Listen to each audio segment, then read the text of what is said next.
It's the dawn of a new day. It's lockdown phase 2. What I'm gonna do today is I'm gonna show you also where I grew up.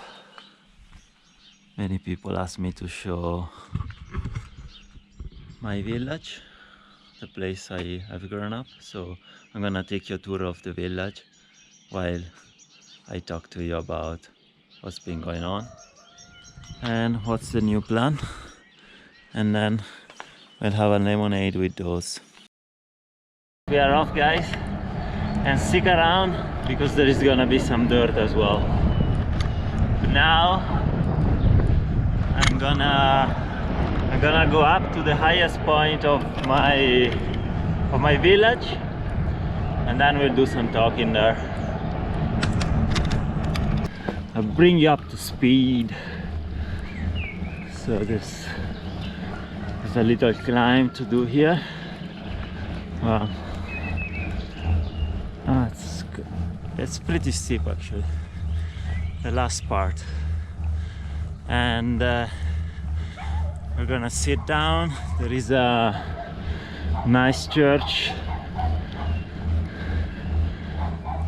from which we can see the whole village. And I'm gonna show you the itinerary for the day and do a bit of talking.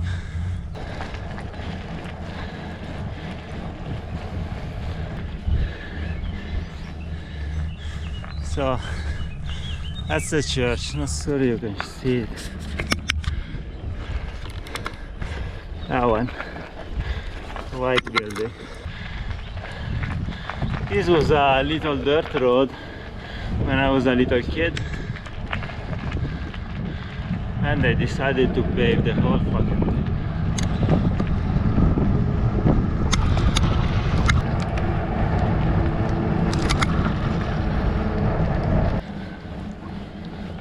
All right, now the wall is steep.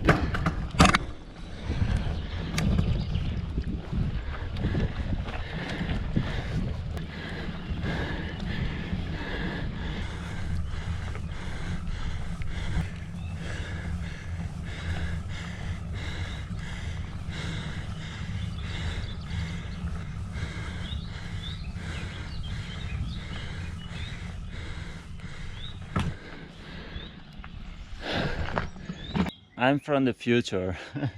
We're back at the same place, but it's from the future. I ended my little journey around the village.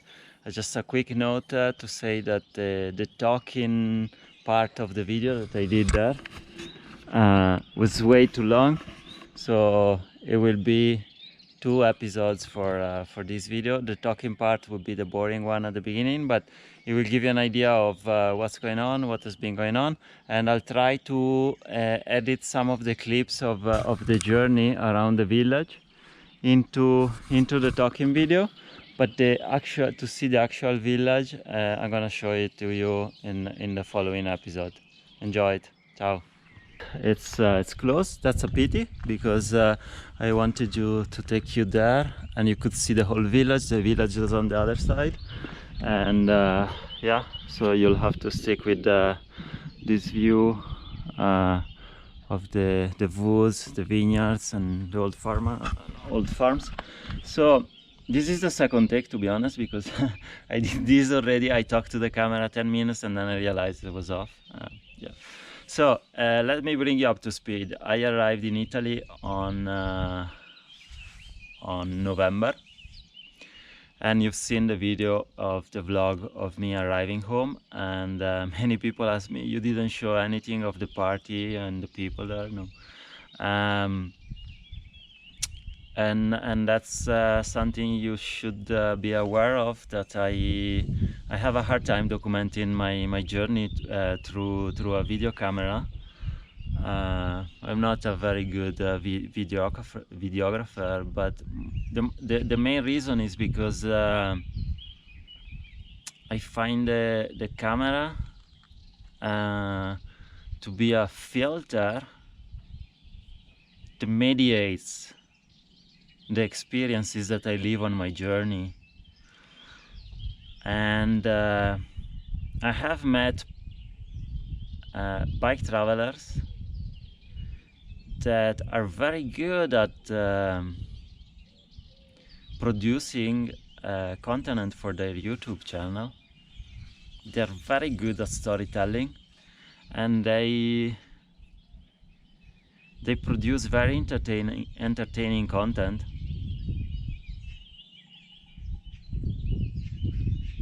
But I feel the storytelling that they are always after filters their experiences a lot. So I get up in the morning and I break down camp, and I hit the road, and I never think, okay, what's the story I'm gonna tell today?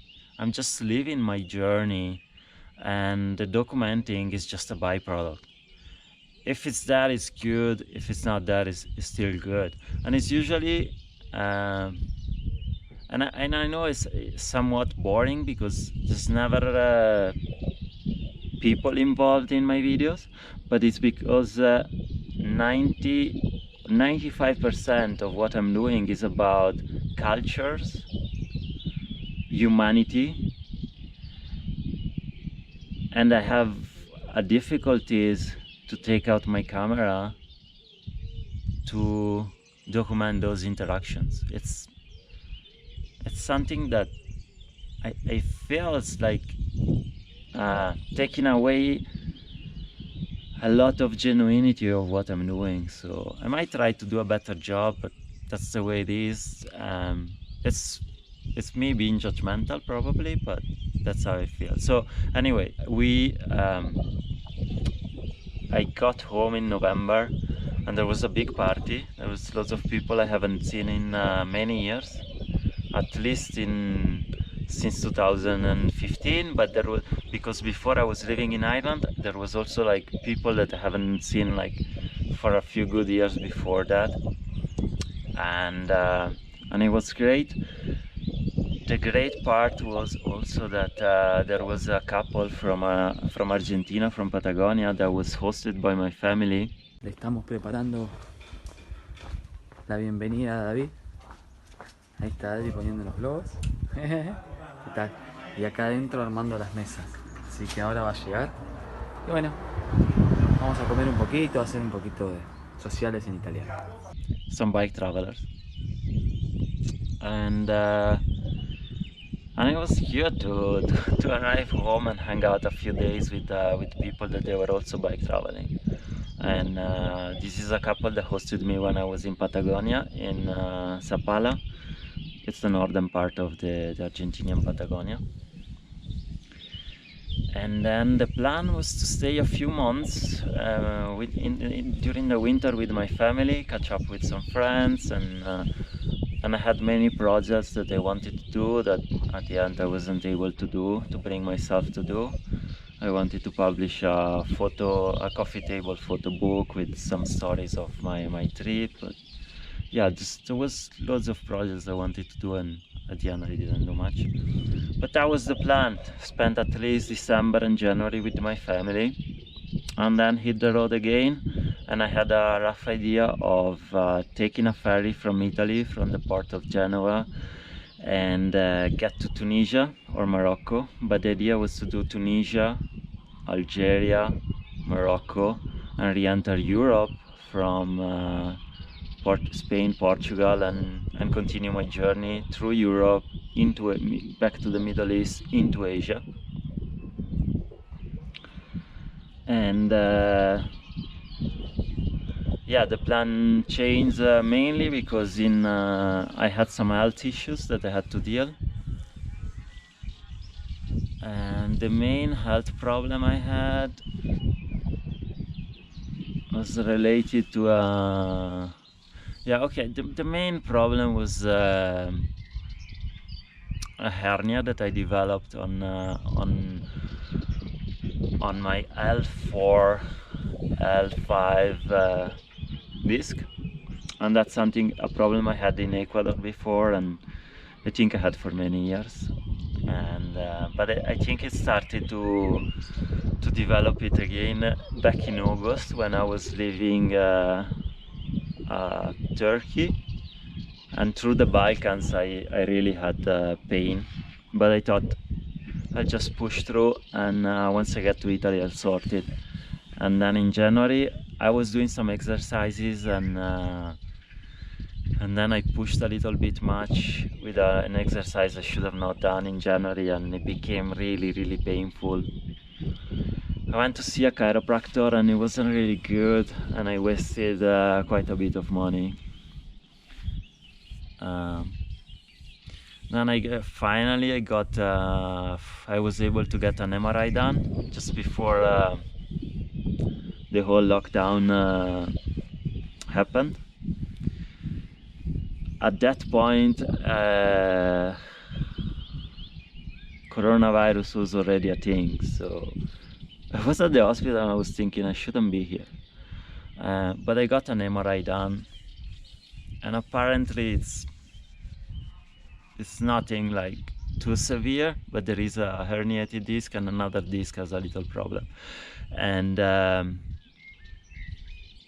but it's very painful, regardless the fact that the MRI shows that the hernia doesn't touch too much nerves. So then I got in touch with a friend in London that is a health alignment specialist. He treats people with the Egoscue method. So he developed a menu of exercises that I was doing 2-3 times a day, and I've seen an improvement. It's not miracles, it's something that helps your alignment through exercise, and it takes a long time, and you have to be consistent. And I've been consistent, but the pain was still there. There's not much movement, and I'm still doing it. And then also I found an American chiropractor that comes to Bergamo a few times a week, and since they opened up I went to see him, and I did 2 sessions with him, and I see some improvements. Also I'm still doing the Egoscue method exercises, and I hope in a few weeks I will be in a much better position. The sun is coming out meanwhile, and so what's the plan? The plan is okay, so what did I do in these months in Italy? I produced lots of videos and tutorials for YouTube. I haven't seen much of friends and families, even back in this. I've seen them all, like when I arrived, when we did the party, but then it was very difficult to catch up with friends because Italian lives apparently are very complicated. There was a bunch of friends they wanted to see me, hear all my stories from high school, and but yeah, one has a new kid, the other one has a girlfriend that has to date on every Sunday, another one on Thursday has soccer practice, on Friday does some other thing, and so it was very complicated to try to arrange to meet anyone. So at some point I also gave up. Also, Italian society is very decadent. I'm not sure I could live here. It's yeah. So then the plan was, if I get fit in a few weeks, I'm arranging my gear. I have to replace lots of gear, so that's expensive as well, and I have very little money at the moment, but I'll figure it out. And because now it's gonna be June, by the time they really open the borders I think it's gonna be end of June, and so by then maybe my back will be fixed, and I was thinking maybe like giving up, going through Spain and like all this, like North Africa and Spain Spain, Portugal, and I think it's gonna be too much because it's already summer. So the idea maybe is from here, hit the road and go up to North Cap. Cape North is Europe's northmost point in the Arctic. So it would be nice to get there before it's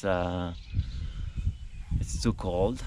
Already it's gonna be wet and miserable, and I will probably hate myself for most of the ride for decided to go that route instead of like enjoying myself in Portugal and Spain the whole summer. And from North Cap I will probably start to head towards Middle East, or at least Iran, and depending on the season cycle a little bit in Iran and then hit the Silk Route, or if it's winter and that's not possible, maybe just go on the Arabic Peninsula, maybe get a Saudi visa. Apparently they are giving away visas now, and Oman should be pretty epic. And yeah, then the Silk Route, so that's the plan. And where are we here? This is a replica of the Loreto Madonna church or sanctuary. It's so this is inside there is a Madonna that is black. This is the first time I think it's pretty unique because the Madonna is black. It's of a black skin. And the story goes that back in I think was 1290, when the Palestine was occupied by I think Egyptians, and the religion there switched to the newer religion, Islam. The angels were not happy about that, about the switch of religion. So the angel took the Madonna that was supposedly the church where the Madonna was, the Black Madonna, that was the Virgin Mary bedroom, and moved it to some place, I think it was Fiume, that is a city in Croatia, but I'm not sure what's the exact name. Fiume is the Italian name. And but the angels were not happy that the people that they were going there to pray, sometimes they were robbed and assaulted, so they moved it somewhere in Italy. They had the same issues, and eventually it was moved in the Marche region, in I think there is a village called Loreto, but probably it's because of, yeah, it's a place in it, and that was in 1296, if you believe the story. And the church is still there, and this is a replica of, it's a little smaller, but it's a replica of that church, and there is a replica of that Madonna inside. And yeah, it's I don't know why they built it here, a replica. And this, it says 367 meter above the sea level. That's the elevation that of this hill, this region.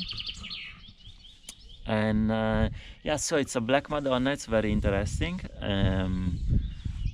because, let's face it, we whitewashed them, the Virgin Mary, and we whitewashed Jesus.